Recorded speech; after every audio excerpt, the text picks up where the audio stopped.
Bonjour tout le monde, ça va? Bon, aujourd'hui je vais faire cette vidéo en français pour vous raconter également mon témoignage. Et j'ai senti dans mon cœur l'envie de le faire en français pour aussi pouvoir partager avec les personnes francophones l'histoire, mon témoignage et pouvoir aussi également bénir beaucoup de femmes en France à travers mon histoire. Alors je me présente, voilà, je m'appelle Evelyne Mayara, j'ai 30 ans, je suis mariée et actuellement on est pasteur d'une communauté brésilienne à Paris. Et puis voilà, je suis brésilienne, je suis en France depuis 2005 et mon témoignage il commence à partir de mon mariage en 2007 quand j'ai rencontré mon mari, l'homme de ma vie, et on s'est mariés à l'église devant l'autel du Seigneur. Et tout de suite après notre mariage, on avait décidé d'avoir des enfants parce qu'on a toujours rêvé d'avoir une famille nombreuse et on voulait les avoir tôt aussi pour pouvoir en profiter un petit peu plus de la jeunesse, de l'œuvre de Dieu et tout ça. Donc on voulait l'avoir tout de suite, ces enfants. Alors, quelques mois après notre mariage, je me suis retrouvée enceinte. Et on est parti voir un gynécologue et pour la grande surprise, j'étais enceinte de triplé. Et puis on était super contents, on était très motivés de les avoir, on était vraiment touchés par cette bénédiction qui c'était d'avoir 3 enfants d'un coup et on était ravis. Et puis tout était bien, tout se passait bien. Au début de la grossesse, notre gynécologue nous a conseillé d'enlever un des enfants parce qu'il disait qu'une grossesse triple c'était trop risqué et qu'il fallait mieux enlever un des bébés et que comme ça j'aurais 2 et ça suffisait. Et moi je lui ai dit, docteur, je ferai jamais ça parce que c'est pas à moi de décider s'ils vont vivre ou s'ils vont pas vivre, c'est pas à moi de décider. Et on a décidé de garder ces enfants jusqu'au moment à 21 semaines, je suis partie dans une consultation et le médecin a trouvé une infection dans mon utérus. Et à ce moment-là, il nous a dit je vais vous garder pour voir comment ça va évoluer l'infection. Les bébés ils vont apparemment bien, mais quand même l'utérus il n'est pas dans de très bonnes conditions. Et à ce moment-là, il m'a gardée à l'hôpital à Paris. Et puis, il a constaté que l'infection remontait très vite parce qu'on a fait des examens à tous les heures et on a constaté que ça remontait rapidement l'infection. Et le docteur nous a dit, malheureusement, les bébés ne vont pas résister à ça. Et si on attend beaucoup, madame, elle risque aussi de perdre son utérus. Alors, c'était le choc total. On avait déjà passé par des moments vraiment heureux avec cette grossesse. J'étais à 21 semaines. C'était 2 petites filles et un garçon. J'avais un grand bidon déjà. Et franchement, c'était un choc total. Entendre le médecin nous dire il faut tout arrêter maintenant, tout est fini. On arrête là et il n'y a plus de bébé, il n'y a plus de grossesse. Et puis c'est ça qui s'est passé. Malheureusement, mon utérus, il réagissait pas aussi bien avec toute l'infection qu'il y avait. J'avais le col vert. Les bébés commençaient à être infectés par les infections qui montaient aussi rapidement. Et puis à ce moment-là, ils m'ont fait accoucher des triplés en octobre de 2008. Alors c'était un moment très difficile. Ma foi, elle était beaucoup touchée. J'avais dans mon cœur un sentiment d'échec. Et on dirait qu'au début, j'étais tellement ravie d'être une femme choisie, une femme bénie pour avoir 3 enfants. D'un seul coup, c'était une grande bénédiction parce que les enfants, ils sont des grandes bénédictions. Et puis d'un coup, tout ça m'est enlevé. Et ça pour moi c'était un choc, c'était très difficile à gérer, c'était très difficile à subir et heureusement par la grâce de Dieu j'avais mon mari qui même s'il souffrait mais il était là à mon côté, il était là avec moi, il me donnait des paroles positives, il me motivait, mes parents, ma famille. Donc j'ai réussi avec la grâce de Dieu, à remonter tout ça. Et par conseil d'un psychologue, ils envoient à l'hôpital un psychologue pour nous voir quand il y a des tragédies comme ça. Le psychologue m'a conseillé, ne tardez pas à essayer d'avoir un autre enfant, votre utérus il est bon, tout va bien, parce que tout de suite après l'enlèvement des bébés, tout de suite après l'accouchement, mon utérus a repris sa place, a repris, voilà, et l'infection elle était guérie parce qu'on a pu la traiter correctement, voilà, parce qu'il n'y en avait plus de bébés. Et puis on a essayé les mois qui suivaient d'avoir encore un enfant, et 4 ou 5 mois plus tard je suis tombée enceinte à nouveau, et je suis partie tout de suite voir un gynécologue pour voir voilà comme ça a été. Et en arrivant là-bas il m'a dit ne comptez pas avec cette grossesse parce que le bébé il évolue pas, ton corps il va le expulser forcément, et vous n'allez pas réussir à lui garder parce qu'il a des malformations. Mais ne vous inquiétez pas, ça c'est normal, des malformations c'est des choses qui arrivent à toutes les femmes. Et le bébé il est mal formé, il n'a pas de cœur, le cœur il ne bat pas, donc voilà, ne comptez pas avec cette grossesse.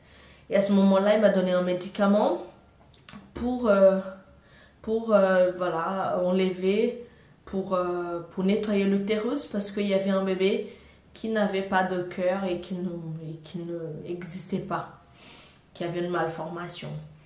Et puis c'était encore un choc psychologique, et puis je me posais des questions, je priais à Dieu, mais j'avais l'impression de ne pas avoir de réponse.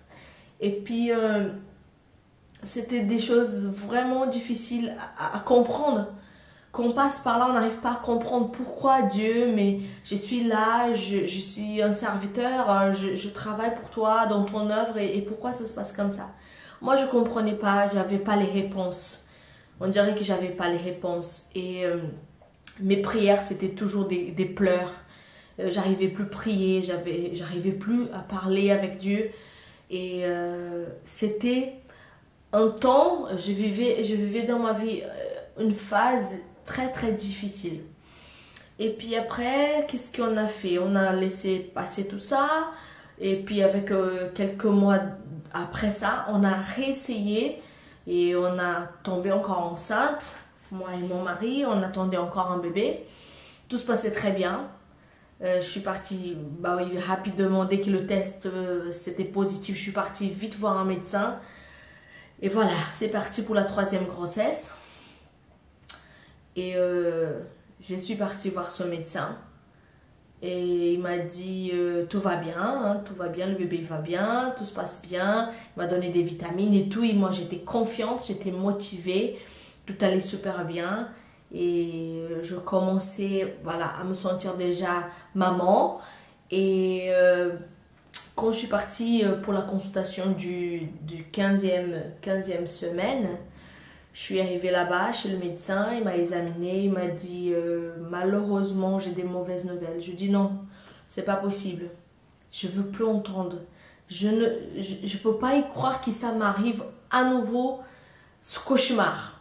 Et il m'a dit le bébé, il a arrêté de grandir, ça fait 2 semaines qu'il est mort. Ça fait 2 semaines qu'il est mort dans votre ventre et qu'il n'y a plus de bébé. Il n'est pas en vie. Et je ne sais même pas expliquer le sentiment que j'ai eu à ce moment-là. Je pense que c'était encore plus difficile que la première et la deuxième, parce que je me disais dans ma tête que c'était impossible que ça arrive 3 fois de suite. C'était impossible qu'une femme puisse faire des fausses couches aussi enchaînées comme ça. C'était trop dur à gérer. La 3e fois, ça a été trop dur à gérer. En plus, à savoir que le bébé, il était mort dans mon ventre. Ça, pour moi, c'était... Ça fait 15 jours que le bébé il est mort, alors pour moi, c'était un choc. Et il m'a dit, vous revenez demain. on va aspirer votre utérus parce que avec les médicaments, ça ne va pas fonctionner. Donc, il m'a dit, revenez demain et demain, on va faire tout ça. Et moi, je suis rentrée à la maison, j'étais vraiment, vraiment déçue, j'étais vraiment triste, j'étais vraiment malheureuse. Tout jeté à la poubelle à un moment donné, j'étais vraiment fâchée contre Dieu. Moi, je pleurais énormément et c'était une phase très difficile à gérer. J'avais plus d'espoir et dans mon cœur, je me disais, qu'est-ce que je fais pour mériter ça? Est-ce que j'ai péché? Est-ce que je suis en train de payer par quelque chose que j'avais fait? Je voyais aussi les gens qui me regardaient et qui se posaient des questions aussi sur moi. Et ça a été vraiment difficile à gérer. Et puis, pour moi, c'était très important ce moment-là, l'aide de mon mari, l'aide de ma famille, parce que ma vie spirituelle, ma foi, elle était vraiment, vraiment faible à ce moment-là. Elle était vraiment faible. Et je me posais beaucoup de questions.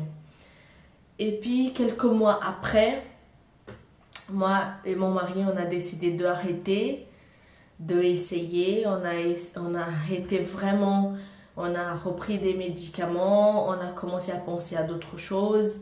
Mon mari me motivait à travailler mon ministère et j'ai repris mes forces spirituelles et je commençais à travailler mon ministère, je commençais à chanter, je commençais à travailler dans l'œuvre de Dieu. Et on s'en occupait avec un pasteur d'une église et on travaillait à fond pour essayer justement de pas penser, voilà, de ne pas penser à cet enfant que nous manquait énormément. Et puis on a commencé à travailler pour l'œuvre de Dieu. Et le Seigneur nous a préparé une occasion par sa grâce que j'ai réussi à faire sortir un album. Et je commençais à écrire mes propres chansons. Je sentais Dieu me parler, Dieu me donnait des paroles. Je commençais à écrire mes chansons. Et avec mon frère à l'époque, on a fait sortir un album. Il m'a aidé aussi parce qu'il est aussi musicien. On a commencé à préparer avec l'aide de mon mari, avec voilà, la motivation. Toute ma famille me motivait à avancer et tout. Et par la grâce de Dieu, on a sorti en 2009 un album qui s'appelle Printemps. Et ça, c'était des paroles que le Seigneur m'a données. Et il m'a dit, Maya, ne t'inquiète pas, même si l'hiver il est dur, même si l'hiver il est difficile à subir, ne t'inquiète pas parce que le printemps il arrive tout de suite après. Et le printemps il va arriver dans ta vie avec des fleurs, avec la joie, avec des couleurs. Et ça me donnait l'espoir, ça me donnait confiance. Et je commençais à chanter. Je commençais à voyager, je commençais à partir à droite et à gauche, que le Seigneur m'a envoyé, les endroits que Dieu m'a envoyés. On est parti aussi un petit peu au Brésil, on a raconté un peu notre histoire. Et le Seigneur m'a permis de bénir beaucoup de femmes. Le Seigneur m'a permis de prier pour beaucoup de femmes. Et c'était marrant et bizarre en même temps parce que moi, j'avais pas encore mon miracle. J'avais pas encore mes enfants. J'avais pas encore un miracle que je pourrais raconter mon histoire et dire voilà mon miracle il est là. Mais quand même Dieu il m'utilisait pour prier pour des femmes qui étaient enceintes, pour des enfants qui étaient malades. Et par la grâce de Dieu il y avait des choses merveilleuses qui s'est passées à côté avec mes chansons, avec les paroles que j'ai chantées. Et c'était quelque chose de très merveilleux que le Seigneur m'a fait expérimenter. Et ma vie spirituelle a changé, ma façon de voir Dieu a changé, ma façon de voir la vie, la relation avec Dieu a beaucoup changé après ce temps que j'ai passé d'épreuves et voilà, des épreuves et ce moment pas seulement des épreuves, mais la suite aussi, tout ce qui s'est passé après concernant ma vie spirituelle. J'ai grandi, j'ai pris de maturité. Et ça a été vraiment, vraiment bien pour ma vie. Bon, ça c'est la première partie du témoignage. Je vais vous faire une deuxième vidéo pour raconter la bonne partie de l'histoire. Donc, restez là. J'espère que ça vous a plu. Si c'est oui, donnez un... Je vous attends pour la prochaine vidéo.